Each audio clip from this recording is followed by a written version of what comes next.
Hello everyone, আমি রিমি। আমার রোজ নামচার নতুন একটি ভিডিওতে তোমাদের সকলকে ওয়েলকাম। আজকে তোমাদের সাথে আমার মার আরও একটি রেসিপি শেয়ার করব, সেটা হচ্ছে হাঁসের ডিমের কারি। তাহলে কিভাবে বানিয়েছি চলো দেখে নেবে। এখানে আমি নিয়ে নিয়েছি হচ্ছে টমেটোর পেস্ট বা পিউরি, যেটাই বলো না কেন। আছে হচ্ছে সাথে পেঁয়াজ আর রসুনের বাটা, আদা এখানে আমি ব্যবহার করছি না। এখানে আলুটাকে আগের থেকে আমি সিদ্ধ করে খোসা ছাড়িয়ে নিয়েছি। আর নিয়ে নিয়েছি হচ্ছে ডিমটাকেও কিন্তু এখানে আমার খোসা ছাড়ানো রয়েছে। তাহলে চলো এবার রান্নাটাকে শুরু করি। কড়াইতে আমি তেল গরম হতে বসিয়েও দিয়েছি। আর এখানে আমি ডিমগুলোকে নিয়ে নিয়েছি। ডিমগুলোকে আমি নুন হলুদ মাখিয়ে ভেজে নেব, সাথে আলুটাকেও তাই করব। আর ডিমগুলোর গায়ে কিন্তু মাঝখান দিয়ে কাট লাগিয়ে নিতে হবে, নয়তো তেলে ভাজার সময় ফেটে যাবে।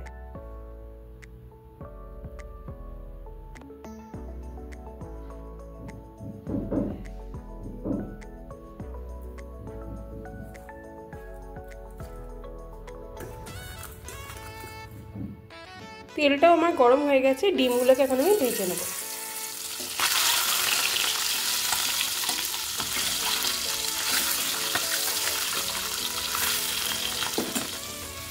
এইদিকে দেখো আমি ডিমগুলো ভেজে তুলেও নিয়েছি, আর ওই একই তেলে আলুগুলোকেও আমি ভেজে নেব।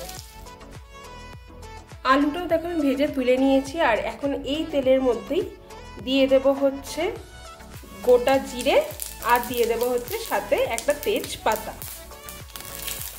ফোড়নটা থেকে ভাজা গন্ধ ছাড়তেও শুরু করে দিয়েছে। আর বেটে রাখা যে পেঁয়াজ আর রসুনটা রয়েছে সেটাও আমি দিয়ে দেব।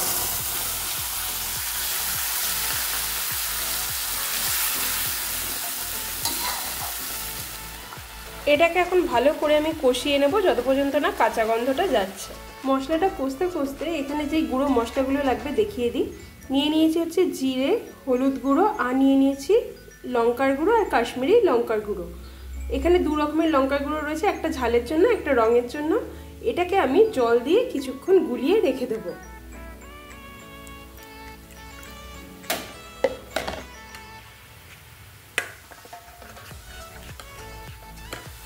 মশলাটা কষে আমার তেল ছাড়তে শুরুও করে দিয়েছে। এখন গুলে রাখা যেই গুঁড়ো মশলাগুলো রয়েছে সেটা আমি দিয়ে দেবো।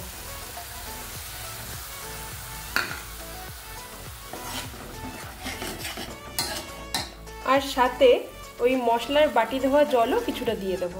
দিয়ে এখন ভালো করে কষাবো। আর দিয়ে দেবো হচ্ছে পরিমাণ মতো নুন।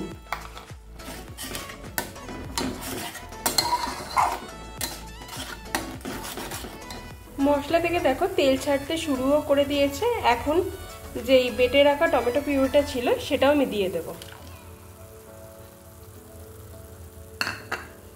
দিয়ে আবারও আমি ভালো করে এটাকে কষিয়ে নেব।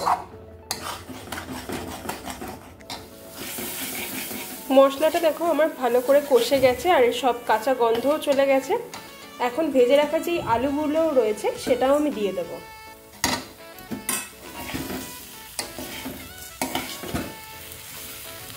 ভালো করে মিশিয়ে এখন যেই পরিমাণ আমার গ্রেভি লাগবে আমি সেই অনুযায়ী জল দিয়ে দেব, আর ভালো করে ফুটিয়েও নেব।